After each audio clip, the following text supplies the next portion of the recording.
So as a marketing agency, what type of people are you hiring, and how are you hiring them? Are they all full-time, or some part-time, or some project-based? Talk to the audience about that. So everyone starts out part-time, and it's not because of a money thing. It's more of just you can be very inundated with agency work the moment you start. So if I hired you full-time and I let you know that we have 30 plus clients on board, it's very easy for me to assign you to 10 clients, have you analyze and audit all these accounts and get you moving. Like I can have you do 40, 50 hours of work a week, but I'm not trying to establish a culture of people who coast all day. Right. I establish a culture of you have 20 hours to complete this work, and you can do those 20 hours however you want. You want to do 10 hours in 2 days? Great. You want to do 5 hours a day, 4 days a week? That's fine. But you have 20 hours, and here's the people we have to take care of. And so in the beginning, I establish pretty much like not just speed, but understanding like I know how long it takes to manage an account. I know how long it takes to develop campaigns. If it takes you 4 hours when it takes my junior ad manager an hour, there's a disconnect there. We need to work on that. So I'm not going to assign you to more stuff. I'm going to have you assigned to less until we get you to the point where you're executing things at the same speed as everyone else. And so everyone starts out part-time, around 20 to 25 hours. Most people start at 20. And then over time, as we are assigning more projects and looking at the scope of work for most people, they'll get moved up. Now, the funny thing is that out of my team of 7, 4 of these people have been on consistent 25 hours a week of work for almost 2 years now. And they get everything done because, fun fact, I hire a lot of stay-at-home moms. They're on a fixed schedule. Their kids are at school. I have this much time. I got to do it all in this time. And then after that, it's family time the rest of the day, right? So if they have 5 hours, they are going to be the fastest executors of your stuff in those 5 hours because they know that at hour 5, minute 1, kid comes home, it's game over. There's nothing else they can do. And Right. so I hire a lot of people who are, single moms, stay-at-home moms with large families, like people like that.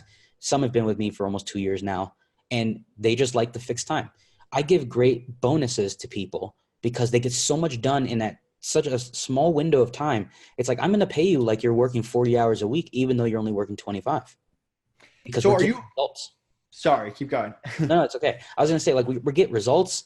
The clients love it. They don't care who's doing the work. They just want to make sure that if someone needs to be communicated with, they can communicate with them. And it doesn't necessarily have to be the ad manager. They just want to make sure someone's listening. And so if the work is getting done at a speed that's great for everyone, I don't care if they work 20 hours, 25 hours, I'll compensate you like you're working 40 because you're doing exactly what we need. The clients love it. We're hitting our KPIs. We're getting bonuses. Everyone's taken care of. And that's why people don't leave. That's why my team has been so well structured. Like the people who've left, it's not because, I fired them or anything. Like some people they get better opportunities. And then some people are just like, I had to go get a more full-time gig in my hometown. Like it's just more internal stuff for them. But when I am teaching these people like how to manage their time and have more freedom, like I want them to work 25 hours. Go and enjoy the rest of your time with your family. Just make sure we get the work done. And that's all. And that's all I ever ask. And it seems to work. So are you hiring anyone that has skills that they're bringing to the table, or do you have your systems, your process, and they need to follow it? So up until about 6 months ago, all the people I hired were brand new. Like there was no pre-existing in any sort of like pre-existing knowledge. They worked for another agency, none of that. And that's always surprising when I tell people that. They're like, why would you hire someone who has zero idea what they're doing? Because I believe in my education enough to where someone brand new can come in and within 3 months be as good or close to as good as me at running ads. That's how well structured we are with teaching people Facebook or Instagram, right? So someone comes in, they're completely green, they have zero idea how to do this stuff, and by the end of 3 months, they're trained enough to have complete creative control over an account without me being over their shoulder. That's just how we do things. Now, the reason why we hired someone with pre-existing agency experience about 6 months ago was because we took on an account that was spending 350 grand a month. And my entire team was scared, just completely scared of taking on an account of that magnitude. Because with those accounts, typically it's myself, my most experienced ads manager, someone who's been with me for almost 3 years now. And then I was like, we need one more person. And the rest of my ad managers already had enough work. And so I was like, I'm going to bring on someone a little more experienced. but they have to still go through my own foundational training because I don't want someone else's foundation. I want you to use mine. And that was the main thing that we had to find. We went through a large interview process of people who were just like, oh, I learned from this person. I learned from that person. It's like, cool. You're still going to have to go through my stuff. Like there's no shortcutting that. And we had some pushback on that, surprisingly.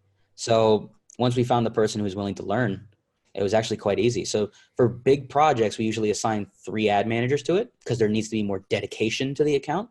And that was the first time we decided, you know what, let's get someone a little more experienced, someone who's willing to play our game, but they understand like this is a process. We know what works for us.